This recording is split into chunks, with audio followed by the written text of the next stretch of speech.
Bonjour et bienvenue à toi dans cette nouvelle vidéo en procédure civile. Aujourd'hui, nous allons étudier ensemble la maîtrise de la matière litigieuse par les parties. Pour ce faire, je te propose le plan suivant. Nous allons voir dans un premier temps la maîtrise de l'objet du litige et dans un second temps, l'emprise des parties sur les faits du litige.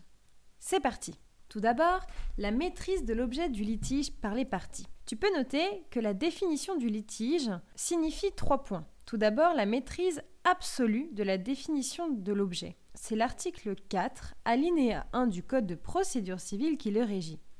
En effet, les prétentions respectives des parties déterminent l'objet du litige. Ce n'est pas au juge de donner l'objet du litige, mais bien aux parties. C'est le premier aspect du principe dispositif. D'autre part, il y a la notion d'immutabilité relative de l'objet. C'est-à-dire qu'en principe, les parties ne peuvent pas modifier librement l'objet du litige tout au long du procès. En effet, elles ne peuvent pas réduire l'objet ou encore l'accroître.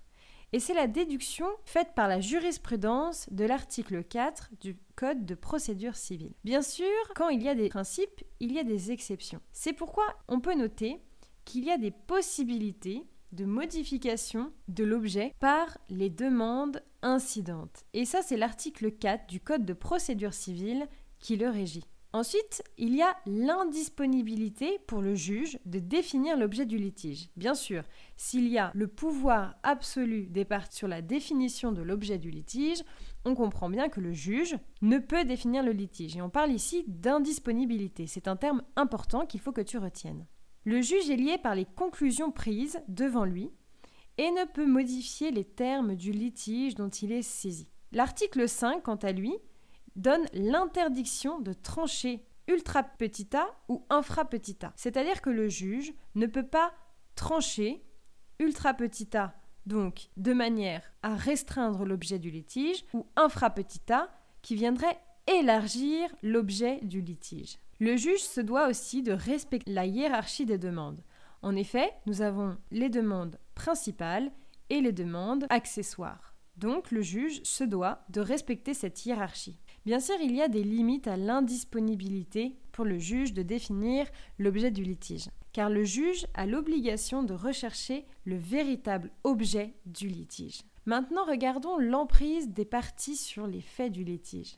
La détermination des faits dans le débat, tout d'abord. Il y a différents points à soulever ici. Tout d'abord, les parties ont l'obligation d'alléguer les faits. C'est l'article 6 du Code de procédure civile qui le régit. Tu noteras également que les parties sont dans l'obligation d'apporter la preuve des faits allégués. En effet, dans un litige, les parties ne peuvent pas donner des faits sans prouver le fait. On ne peut pas dire « Monsieur X m'a volé ma trottinette » sans prouver le vol de la trottinette. C'est l'article 9 du Code de procédure civile qui le régit. Tu peux noter aussi le pouvoir de détermination des faits dans le débat.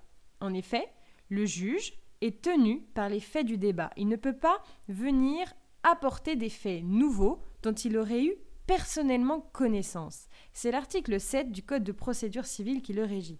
Si par exemple un juge est au courant d'une affaire qui se situe dans la ville dans laquelle il vit, mais se rend compte que les parties n'ont pas donné tous les faits et que le juge en connaît davantage, il ne pourra pas utiliser les faits dont il a eu personnellement connaissance. Il doit se tenir aux faits des parties. Toutefois, le juge peut inviter les parties à fournir des explications plus approfondies sur les faits qui lui permettraient de trancher le débat. Et ça, c'est l'article 8 du Code de procédure civile qui le régit. Maintenant, les pouvoirs du juge à l'intérieur des faits délimités par les parties. Les faits, c'est l'objet des parties, mais à l'intérieur des faits, c'est bien le juge qui a un pouvoir. Tout d'abord, on parle de liberté dans la prise de considération des faits. C'est l'article 7, alinéa 2 du Code de procédure civile qui le régit. C'est-à-dire que les parties apportent des faits et c'est au juge de considérer plus ou moins les faits apportés en fonction de leur pertinence dans le débat. Il a le droit d'élargir le champ des faits allégués. Si par exemple le demandeur apporte que Monsieur X lui a volé sa trottinette, dans les faits, il apporte également que Monsieur X était armé et qu'il l'a poignardé, eh bien le juge ne va pas se cantonner au vol. Il va regarder également qu'il y a eu une arme, d'autre part qu'il y a eu une agression corporelle. Et c'est au juge donc de déterminer et de prendre en considération les faits. Toutefois, si par exemple le demandeur apporte le fait que Monsieur X avait un manteau rouge le jour du vol, le juge pourra totalement ne pas prendre en considération le fait que Monsieur X portait un manteau rouge ce jour-là, car cela n'est pas pertinent. Ensuite, les pouvoirs dans la preuve des faits. En fait, le juge a le pouvoir d'ordonner d'office les mesures d'instruction légalement admissibles.